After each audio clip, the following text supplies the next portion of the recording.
If the sketch is dirty, then every subsequent piece of evidence, every government action taken against Mr. Eagan, including the tale leading up to arrest in said hotel room, is all fruit from the same poisonous tree.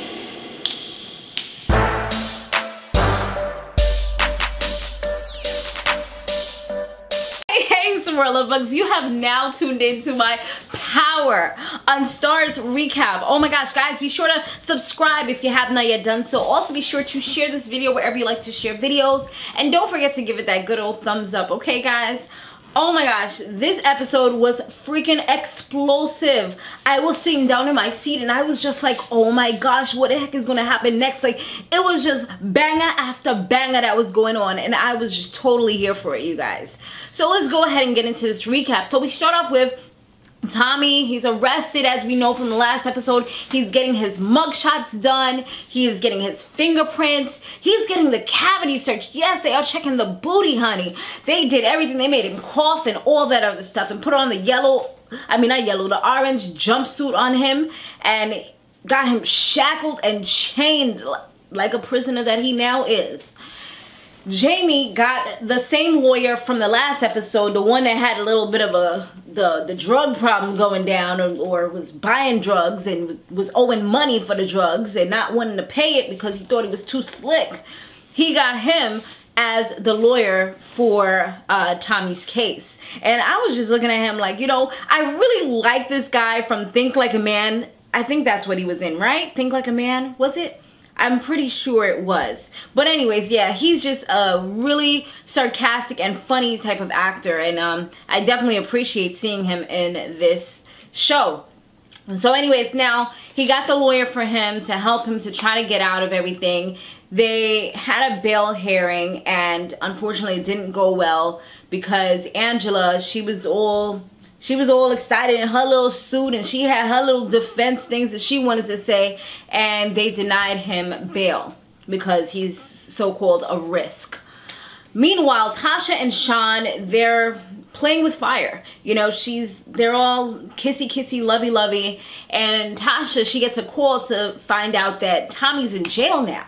So of course she's pissed about the whole situation. She later on goes to see Jaime. She goes off on him like, yo, I thought you handled this. I thought you had it on the control. What's up? You know, your little girlfriend, you're obviously not giving her a good game because things ain't going right. This is not how you handle it. He's like, don't worry, I got everything under control. It's being handled right now. And she even says that this looks like the same thing that's happened with Kanan is what's happening with Tommy, where it looks like he set him up, but he's like, no, it's not like that. Like, Tommy's his brother. That's Tommy and him go so far back. Like, I feel like that besides Tasha and the kids, that's like his brother. He's so close to him. They grew up together. You know, there's certain codes and stuff like that. So Angela and Mike, well, Angela, she actually tells Mike that she had a tail put on Tommy, and that's how she was able to get all this information. But Mr. Knox, Greg Knox, he knows that that's not the case, and he calls her out on her BS, and he says that he knows that it's due to her association with Jaime. And he's gonna pretty much get to the bottom of it, and she better let him know if he's associated with all that. So following that, I guess this makes her kind of think about everything, because she decides to go to see Jaime. And his gray outfit that he had on was like absolutely amazing. I totally loved it. I don't know, it was like, I looked at him and I was just like, oh my god, his outfit is so amazing. Like, and you see his little muscles. Okay guys, I know, but I just had to point that out because it really like caught my eye, the way it just fit him so well. So now Jaime tells her to think about what matters the most, and also to, I guess I feel like they both know everything, but it's kind of like they're playing games while they're talking, because you could see from the way they were looking at each other, the way they were talking and saying certain things, it's almost like you're saying it but not really saying it. You're saying it with your eyes. You're saying it without actually saying the real words and getting yourself messed up, you know, because although that's his girl, he's still got to be careful, because he sees that she loves her job and she got to do what she got to do, because she put out that that hand, and to honor, protect, and serve, and all that other stuff. Now Kanan, he's coaching Shawn on how to kill Jaime, because, you know, that's the goal right now. Since he's one of the closest people to Jaime right now, he's the best person for the job. He gives Shawn the opportunity to back down, but he already knows Shawn is not going to back down, because that's his son, and he feels like he needs to take revenge, not only because of the whole Tasha situation, and this will be perfect for him because that will push him out the way, but it's also because he's trying to get revenge for all the years he wasn't with his father. Tasha and Keisha meet up, and she tells Keisha that she's about to leave. She's about to take everything and be out, the kids and everything, because things is getting hot. It's getting fiery, honey, and she don't want to be in the fire. So what Keisha tells her is that she should just, she's like, you know, I don't want you to do this, not only because I'm your friend, because once you do this, I don't know what Ghost is going to do if you leave and you take the kids with you. Like, first you hide money from him, now you hiding his kids. And she's like, you can't do this on your own. Following that, she meets with Shawn, and she tells Shawn her plan, and that she wants him to come with her. And he's like, yo, this is what I've been waiting for. He's like, yo, just give me a couple days and I'm ready. I'm down. That's because in the back of his head, he got this plan to kill off her husband. But I'm like, at the end of the day, if she find out that you kill off her husband, what do you think is going to happen? Don't you think she's going to get upset about it? Don't you think she's going to be mad? She's not going to want a future with you anymore because you killed her kid's father? I mean, come on, Shawn. You're not 5. Let's act like we have some common sense. So I feel like Shawn is like the worst person to kill somebody, because even when he was trying to do it, I don't know, he was gonna do it in the alley, it was just stupid because he was like shaking, he was like thinking too much, he was looking nervous, because he knows this could be the end of the rest of your life right here, right now. Now all of a sudden, while he's about to grab and get the gun, while he was in the car at that time, the cop comes and he looks so nervous. He couldn't even think properly to answer the cop. He's lucky they didn't like stop and frisk him or anything like that. But I guess because he was all suited up, it was a good look for him. And the person in the back of the car was suited up as well. You know, it's all about perception and how you look. If he would have had on some thug style chains, I mean, it's sad, but this is the society we live in. If he would have had on some thug style chains, maybe some shades on, and perhaps, you know, just like a regular white tee, wife beater or something like that, and homeboy in the back was looking the same way, they would have most likely got pulled over, searched, and everything else. Just because it's tinted and the windows are tinted, and especially here in New York, you're not supposed to have your windows tinted. That's like automatic stop, and they'll tell you you can't do that. All right, so the feds, they're like super messed up because they bring in Tommy's mother to see him while he's in jail. And you know she's a crackhead. Okay, sorry about that, guys. You know she has, I don't know the politically correct term, I don't want to offend nobody, but she takes crack. So she's on that stuff, that white stuff. So anyways, they have her come in and she's all frantic because they're telling her, you know, they know how to mess with your head. They tell her that they're going to take her house, that they're going to seize everything, and because if it's been given to her with drug money, then it's a wrap for her, and she's getting more frantic about it. You know, and they're like, we know she needs her medicine, and she needs her hospital bills taken care of, and her mortgage taken care of, and everything else. So they're trying to see if he'll cut some type of deal. But while she's talking to him, he tells her like, yo, I'm not some type of snitch, so that's not gonna go down, not for you or anybody else, so don't even. And then she ends up leaving. So yeah, they try these little tactics. They're the worst, yo. So Angela, while she's looking at Tommy interact with his mother, she looks like she's starting to have a little bit of a heart, like she was starting to feel a little bit bad, because you could see in her face that she's just like, wow. And then they had turned on the thing so they could kind of hear what they were saying, and there was a little portion where I know that she was thinking in her head where he said that he didn't want to be a snitch. Who you snitching on? You know? And he's like, the way he was talking, you could tell that it's somebody that's close to him. And the only person that's close to him, as we all know, is Jaime. So it's like she knows, but she's trying her best to like just keep it all in and not really say anything, you know what I'm saying? So a few minutes, well, following that, she went to go see Ghost. She talks to him, and then she goes later on and has like a private conversation with Tommy, where she said that she was trying to help him. She's trying to get him maybe less than 15 years. He's looking at her like a joke. Like, are you freaking kidding me? 15 years? Like, that's not no deal. And I would be saying the same thing. 15 years ain't no deal. If you would have said 1 or 2, maybe we could do a little bit of talking. But how the hell you gonna come in here and talk about some 15 years? So he just was like, yo, this is crazy. And it almost looked like Tommy was ready to snitch, because he seems like he's starting to doubt the bond that he has with his brother, with Jaime, because he's like, yo, did you guys come together and come up with this plan so that I would be taken down?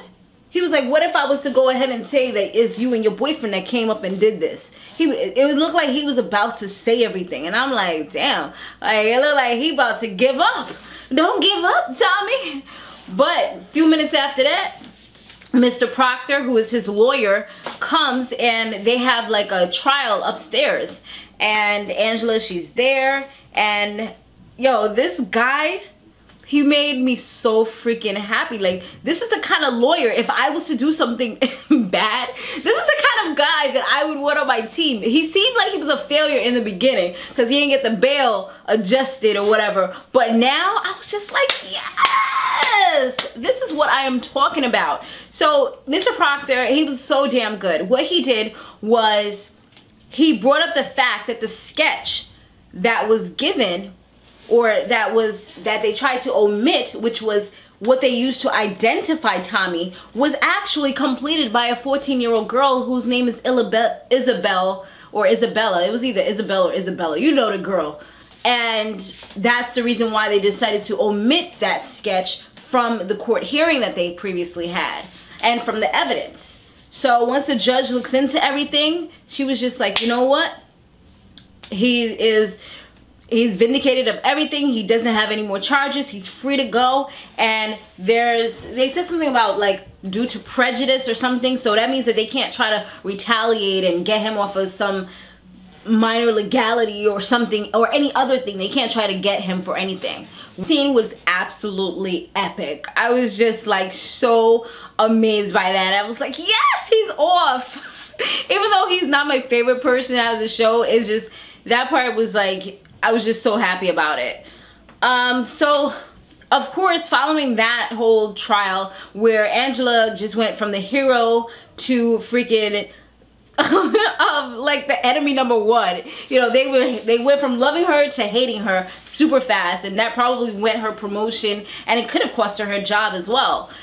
She goes off and goes to Jaime at Truth, and she's just like, what the hell did you do? You almost cost me my job. I know you were the one who took the sketch and gave it to them. He's like, yo, don't act like you weren't playing dirty too. We were both doing this. We were both in this together. We were both playing dirty. And I'm like, you know what? At the end of the day, he's right, because she was the one who started it by tapping into his phone, taking information, finding out where the hotel was. He's like, at the end of the day, you said you wanted Lobos, and I'm not giving you both. You're not gonna get Lobos and get Tommy, because Tommy, you know, Tommy's his friend. And he's like, yo, I offered you, I told you I wanted you to help, and you weren't trying to do that. So I had to take matters into my own hands. And of course, following that, she's pissed and everything, and he's still trying to gear her back in, because at the end of the day, even though they have all these they have this going on, and they're both on opposing teams, at the end of the day, they still love each other. And you could tell that even from the beginning, like, all that stuff doesn't change. It's just that they have so much craziness going on that it's hard for their two worlds to actually be able to coexist if she's still working as a Fed and if he's still doing the drugs that he's doing. If he was to give that all up, then they could possibly have something. But right now, he's not able to do that. Plus, he doesn't have his club. So he needs to have this money coming in.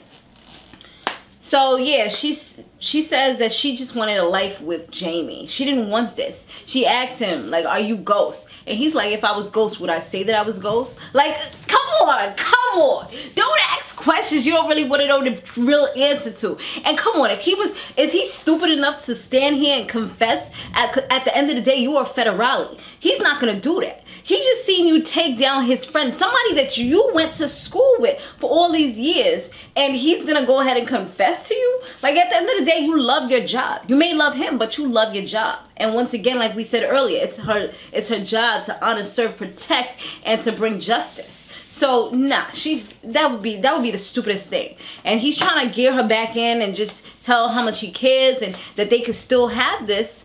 And she was just like, remember what you told me. You told me that you sell people a fantasy, and you're a fantasy. That's all that you are. And she just walks out crying. You know, she's hurt because she really wanted it to be something. So Shawn, he's ready once again to kill Ghost. He's trying again. I'm like, boy, what is your problem? Just go to school, get some education, do something with your life. He has the gun all up on him. I think they were like downstairs at Truth or something, like some back area. So he brings the gun out. He tells him, you know, I'm doing this to get revenge because you put my father in jail. You robbed us of all this time. And he's like, and I'm also doing this because, and then Jaime said something about he loves, he said that at one point he loved his father. He loves Kanan. Like, he treated him like he was his own child, you know, when his father died. And he says that it was either he had to kill him or send him away. And he chose to send him away because he cared about him so much. I mean, it makes a lot of sense. But this dude was just like, yeah, you say it's funny how you show that you love somebody, because you say you love my father, you sent him to jail. You say you love Tasha, and it's like, but hold on. Where the hell did Tasha business come from? I'm like, now you revealing everything, boy. What's wrong with you? He's like, you say you love Tasha, and you've been cheating on her. But I was there. I was holding it down for you when you wasn't there. And I'm just like, dang, boy, you really think you about to kill him. That's why you revealing everything, because you just don't care anymore. You just putting all the baskets out on the table. But Ghost is smarter than him. He's been doing this. He ain't new to this. He true to this. You know what I'm saying? So what he does, Drake on the brain. So what he does is he snatches the gun, points it on him. He could have shot him right there, point blank range, but he didn't. He's like, you know what? I'm gonna do something for you that your father didn't do for you. And if your father loved you so much, he wouldn't put you in this type of situation. He was like, I want you to leave town. I want you to leave here and don't come back. And I'm just like, okay, this is good. You know, thank you, Ghost, for not killing him, because I would have been so sad. I would have been like, what are you doing? Why would you do that? You know, you kind of raised this kid. You're the one who actually pushed him to be able to see his father. If it wasn't for him, he wouldn't even have this relationship with his father. But, you know, sometimes people don't think. And his father manipulated him so much into doing this. So he lets him go, and he tried to plead and say something, but he was just like, no, go. Later on, Shawn, he goes to see his father, and he realizes now that a lot of the things that Jaime was telling him is true, that he's manipulated him and he's just using him. He got into his head. And Kanan, he's just looking like, alright, whatever, dude. He gets the gun back, and as Shawn is walking away, yo, this part was like so hard for me. My anxiety was on 10. You know, he freaking shot him in the stomach. Then as he tries to, I guess, like get the car, he tries to like get the phone so he can call somebody to help or whatever. He shoots him again, point blank range. He was like, you know what, you're right, I'm not your father. Boom, right in his head. And I was just like, oh man, no more Shawn. Like, once it's like, maybe with the stomach he could have survived, but once it's in the head, it's just like a wrap. So it was over for him. The whole thing is that I'm worried that nobody is going to know now. You know, nobody's gonna know exactly what happens. I mean, maybe if they find the body and they find the bullets, maybe Ghost will be able to determine that, okay, it was Kanan that killed him. But other than that, I don't see how anybody's gonna actually know. If they do like one of those, we're gonna grab him up and put him away, they might just think that he ran off or something like that. But one of the things is that he did text he did text Tasha right after the incident with Jaime. So if they actually come together and talk, then that might help them to determine the fact that he didn't run off, because he said he was about to meet up with her. He said he loves her and everything else. So I don't know. I wish he would have like said more in the text message, like I'm gonna just go see my father real quick. That would have been perfect, you know? So Greg Knox, following that, he confronts Angela and he tells her that he knows that she's been seeing Jaime, and he thinks that they conspired together and that they're pretty much in some type of thing together where they're working together pretty much. That's what he feels. And he's ready to take her down and tell their boss everything that he knows. I feel like a lot of it is over jealousy too, because he's seen them holding each other hand in hand. He's seen her cry coming away from his apartment. So he's like, okay, now that this dude came into the scene, it's all making sense. That's the reason why you stopped talking to me. So I feel like it's a lot that has to do with jealousy. It's crazy what jealousy will make people do. So then she just kind of flips it all, and she realizes her job is on the line and everything that she's worked hard to accomplish. And she's upset right now. She's extremely upset because of the conversation she just had with him. So she's not giving two F's about anything right now. So what she tells him is, you know what? I'm actually building a case against him right now.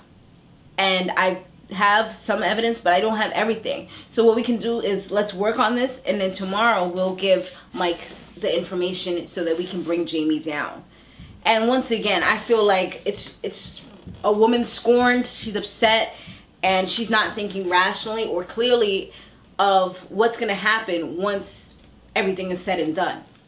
But yeah, you guys, crazy episode. We got one more until the season finale, and then we gotta wait a while until it come back. But don't worry, never fear, we gonna have Empire following. So you know, we gonna keep it rocking and rolling, okay honeys? Thanks for watching. Be sure to stay fabulous, live free, and soar limitless. I'll see you in the next one. Laters.